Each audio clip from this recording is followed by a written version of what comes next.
Bonjour, je suis Marche et je vais vous parler de la pollution en France et plus précisément de la façon dont la France a été condamnée par la justice européenne en 2020 parce qu'elle n'a apparemment pas respecté les règles concernant la pollution par les PM10.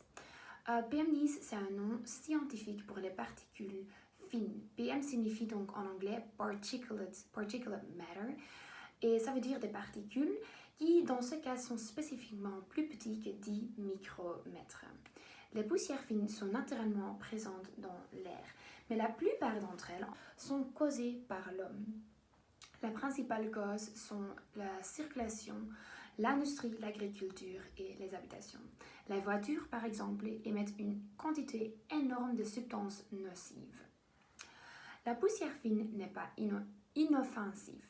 Non seulement les personnes vulnérables peuvent en souffrir, mais les personnes en bonne santé peuvent aussi subir les conséquences des poussières fines. En outre, la poussière fine est tout simplement un danger pour l'environnement.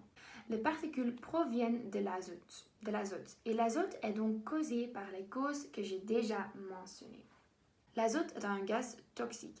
Avant même que l'azote ne soit transformé à poussière fine, il est déjà mauvais pour la santé ou pour l'environnement. Une quantité trop élevée d'azote dérange complètement la biodiversité. Par exemple, il y a des plantes qui aiment l'azote, comme les orties et l'herbe. Ils grandissent alors beaucoup plus vite et envahissent les plantes qui ont moins d'azote ou qui ont besoin de moins d'azote. Par conséquent, non seulement les plantes disparaissent, mais aussi les animaux qui en dépendent, comme certains insectes et papillons.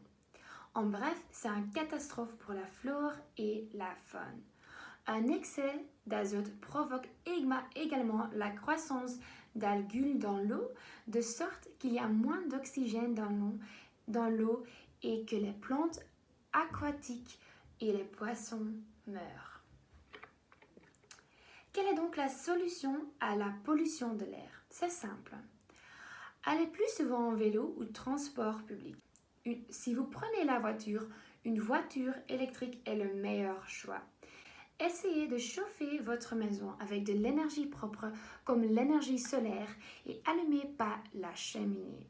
Aujourd'hui, vous avez des options comme un chauffage électrique ou un chauffe-eau solaire qui peuvent être utilisés de manière totalement écologique.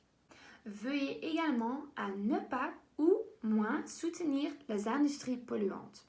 La France elle-même a élaboré un décret visant à créer plusieurs zones de faibles émissions en 2021 afin de promouvoir des voitures plus écologiques.